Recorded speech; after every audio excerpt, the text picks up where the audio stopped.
Okay. Before we have our quiet time, let's all get on the same page. If you're in the Sparkly book, it's page 279, third paragraph. 279, third paragraph. If you're in the second edition, it's page 237, paragraph 2. If you're in the first edition, it's page 221, second paragraph. And if you're in the JCIM, it's page 117, sixth paragraph.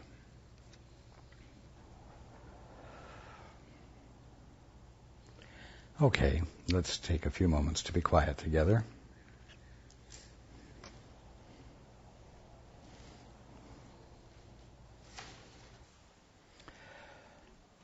Okay. Good evening.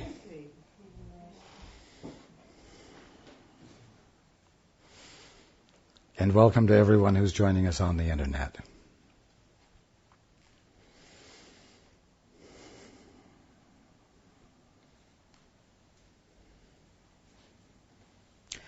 We're going to go right into the book.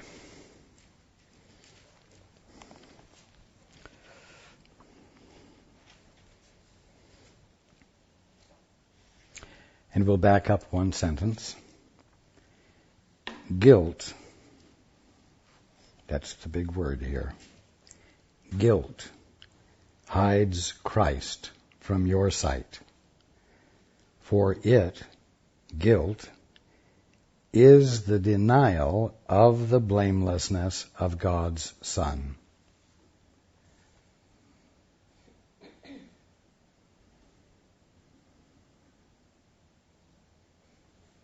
Whom you hold guilty, you hold blameworthy, not blameless.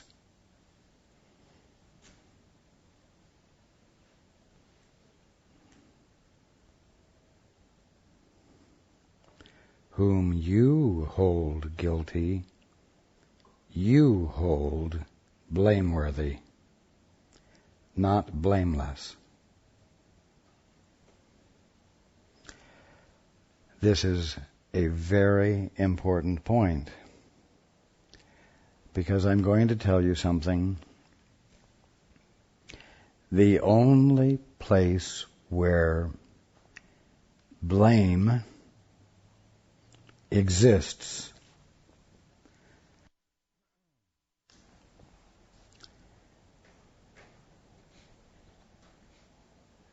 I'm going to put it this way. The only place that guilt exists is in the mind of the observer. Now, just as if you take a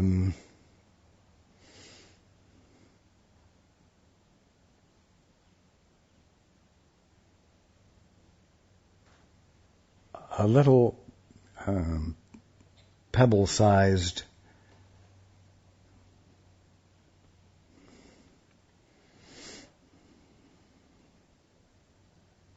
let's back up. Just as when you take any form of matter, any form of substance, and put it under a microscope and increase the magnification of the microscope to the max, you will find nothing there except energy. A pattern of energy. An energy form, you might say. There's absolutely nothing there that you can put your finger on. There is nothing solid there. Likewise, no matter who you look at, whether it's yourself or any of your brothers and sisters, those whom you would deem guilty,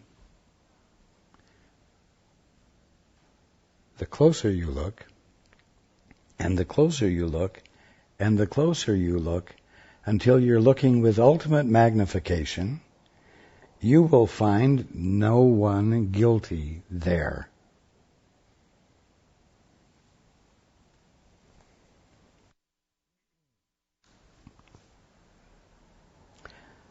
Just as matter is a matter of perception, guilt is a matter of perception. In either case, there is something there, but it's not matter, it's not something solid, and it's not a guilty one. It's the Christ. Matter, looked at with ultimate magnification, is pattern of energy. The energy is love. Love is the substance of all things. Likewise, no matter how guilty you hold your brother to be, if you will dare to look closer and closer and closer, what you will find there is the Christ, the embodiment and movement of love. The same thing you find when you look at what you call matter.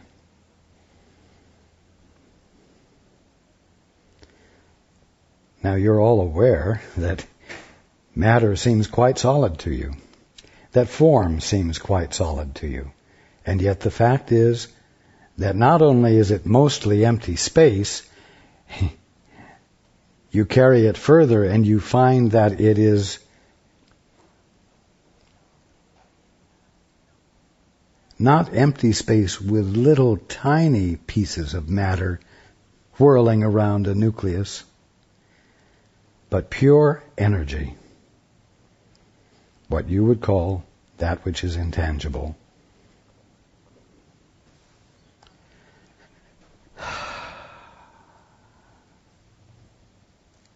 Now I'm going to tell you that the moment you allow for the possibility, or I'm going to say allow for the fact that matter is not solid, but is pattern of energy, pattern of the energy of love, patterned by the ideas in God's mind,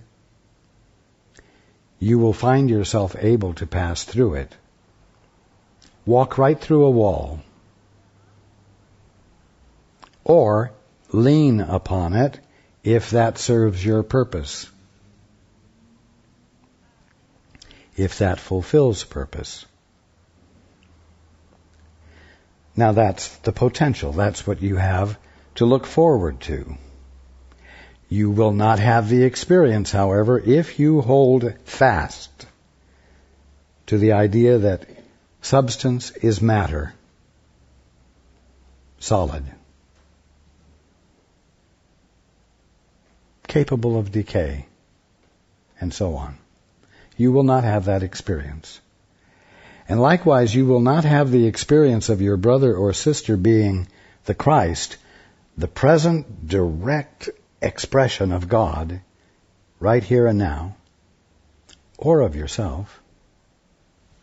If you're going to hold that you are a person, an organism, a body, rather than the mind in which the experience of body is going on. As mind, not confused by thinking it's matter, you are the literal presence of God. You are the Christ. And you are that right now. I will keep bringing this up because this shift of attention must take place. And it's not a shift that you're inclined to spontaneously make. The shift is from body identification to mind identification. Recognizing that you are the conscious awareness, the boundless conscious awareness in which all of God's ideas are being experienced. And that these ideas pattern the energy of love, the energy of spirit, in order to be experienced, recognized, felt, walked through or leaned against.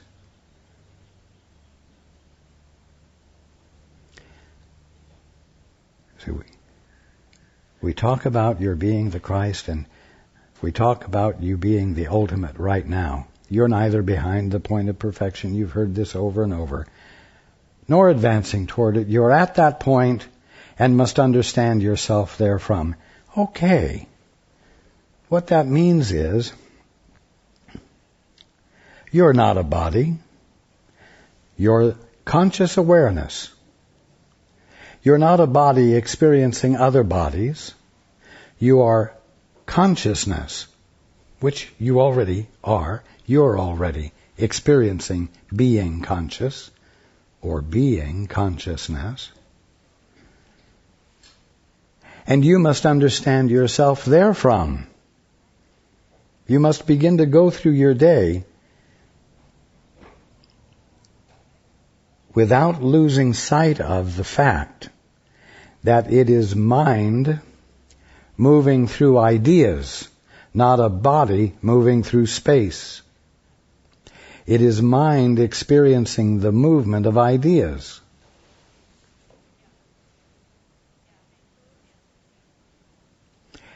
And that you,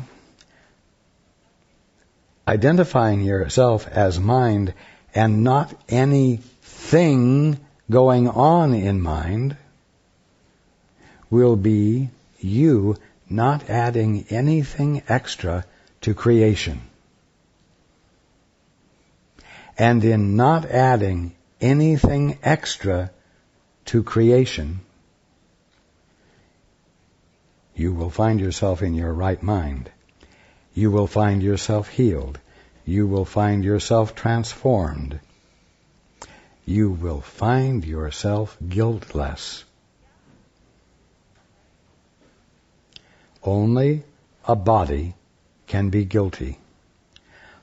Only a body can be guilty for something that body did.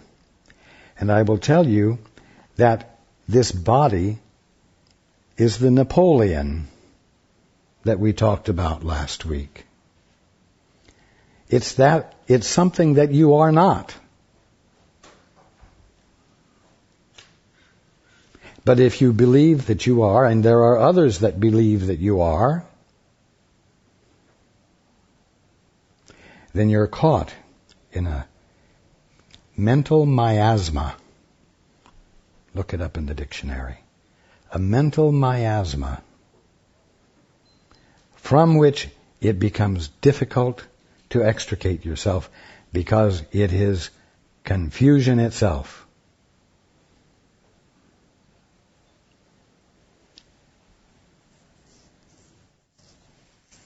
Now, you think your mind is in your head. That is the way most all of you perceive it. So at the least you can imagine that the orphan, that which thinks it's a body, and the Christ, that which is mind, both go together through your day.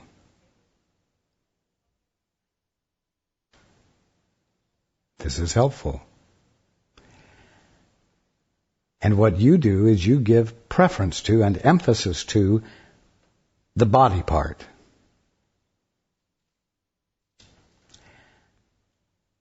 I'm bringing this out so that you might understand that the ultimate of you that we're talking about, the Christ that you are, that we've been talking about, is something that is present with you because it's your mind.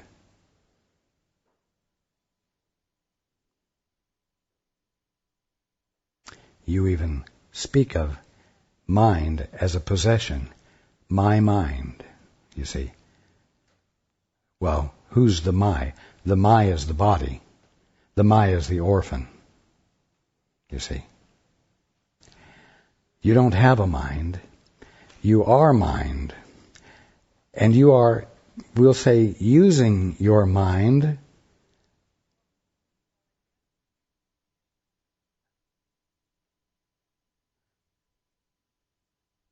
to be the observing self, to be that which is conscious of every experience you're having of world and universe, while saying, that isn't going on in my mind.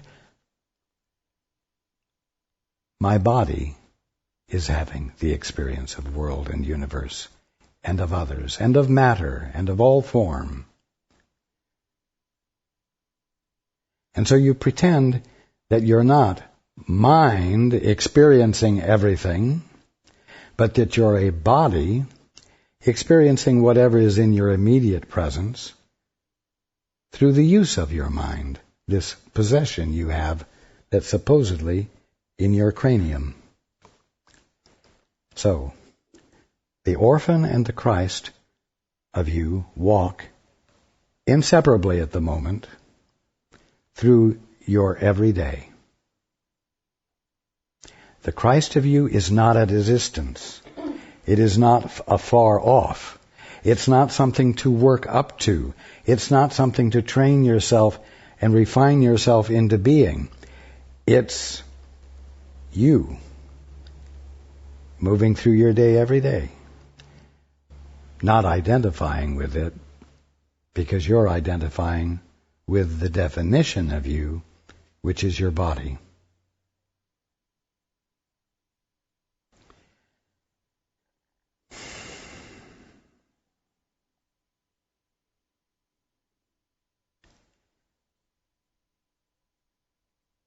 I am narrowing the gap between you, who you think you are, and you, who you really are. And I am finding ways to translate spiritual theology and spiritual concepts into practical ones that have relevance to you every day, here and now. So, to shift into your right mind is not so much a matter of shifting out of your wrong mind as it is of shifting out of your body identification into mind identification.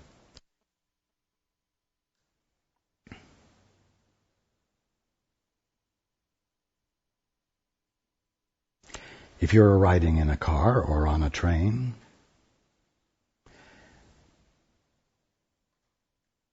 it's easy for you to sit there and watch the scenery move by and imagine that you're stationary and that the universe is moving past you.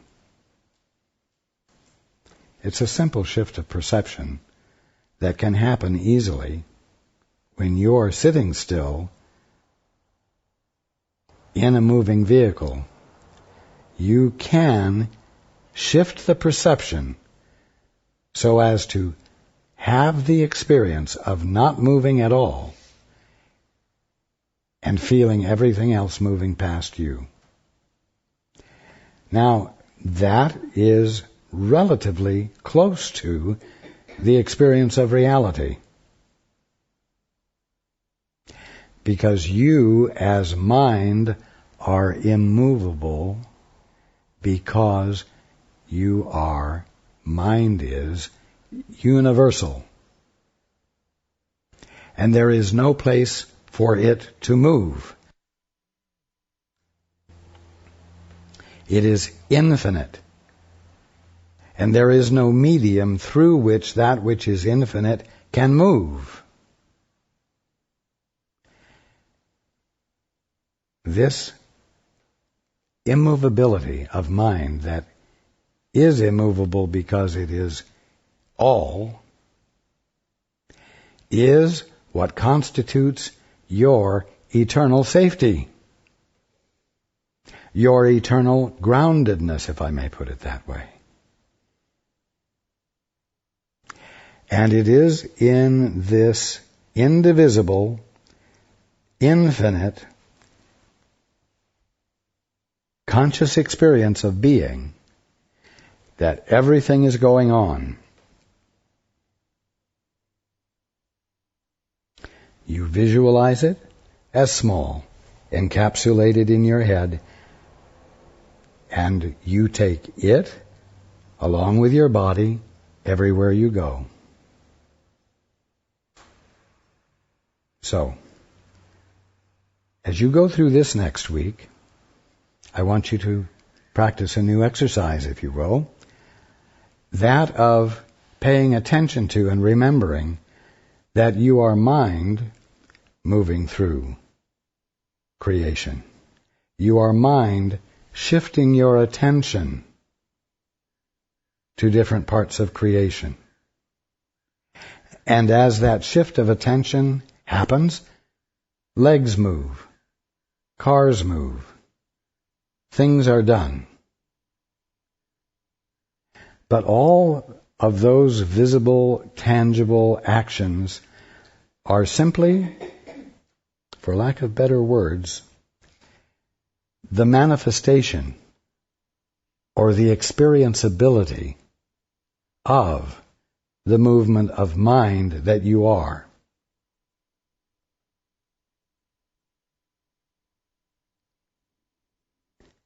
This seems a difficult thing to grasp, everything that we're reading about, and especially what we talked about last week.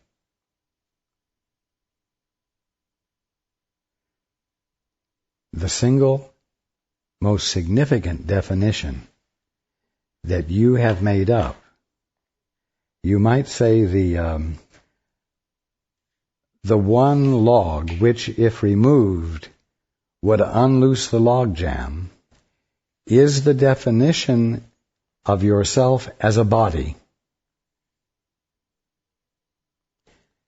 And you define yourself as a body while forgetting that you are the mind which made the definition, and that even though the mind made the definition, the mind never became bound by it, and the mind never became the definition.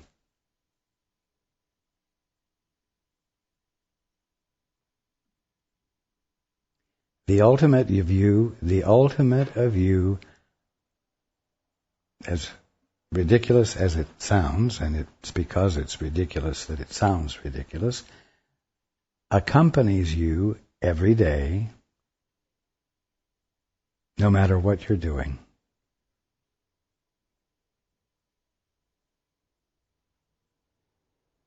And it only seems to accompany you because you've resized it in your mind. In your mind, you have resized your mind and placed it in a physical location, in a specific, circumscribed location.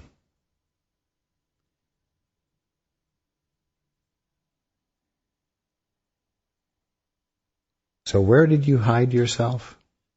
From yourself? In a definition you made up. And then you have built definitions upon definitions upon definitions.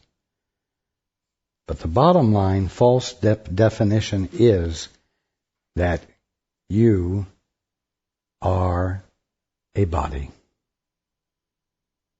You are an organism.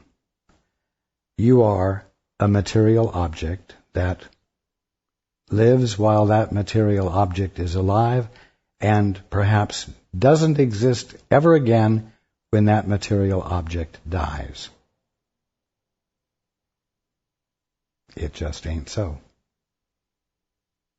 And the way the cycle of birth and death is going to be broken is as you make the shift from identifying with the body to identifying with and recognizing yourself as pure conscious awareness, mind, the conscious experience of being,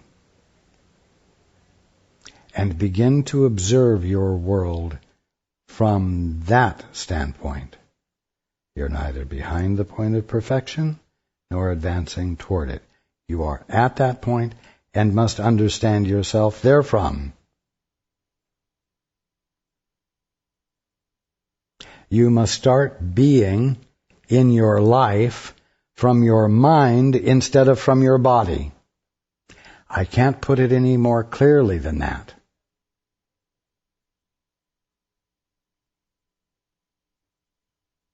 And that's where the delight of life is going to begin to occur for each of you.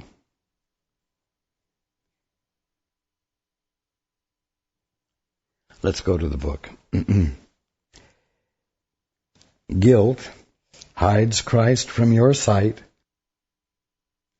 for it is the denial of the blamelessness of God's Son. In this strange world, which you have made, the Son of God has sinned. Well, what is this strange world that you have made? It's the world of definitions that you have made up through the use of imagination. And how is it that the Son of God has sinned? Because the Son of God has decided to get a divorce from God and look at everything from his own peculiar slant. He has denied himself. He has denied the Son of God. And self-denial is the mistake, the sin, if you will. How could you see him then, the Son of God? By making him invisible, the world of retribution rose in the black cloud of guilt which you accepted, and you hold it dear.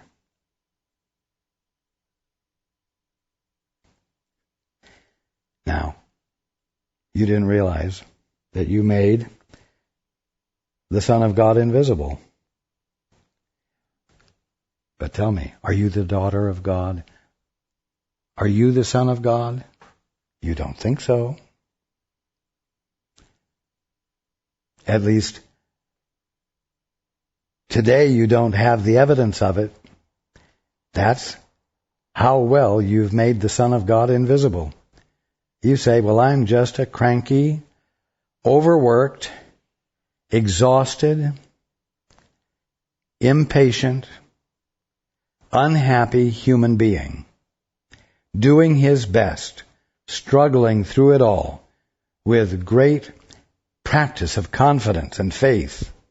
See, does that sound like the Christ speaking? No. When you say that about yourself, you're saying that your Christhood has been made invisible to you.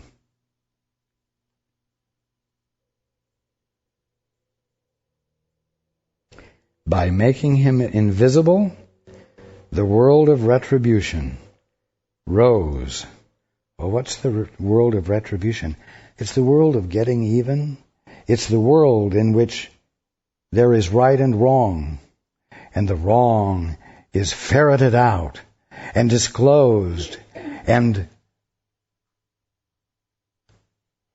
a judgment is made upon it. A judgment is made upon the one who was wrong. And the verdict is guilty. And the penalty is extracted. Retribution is established.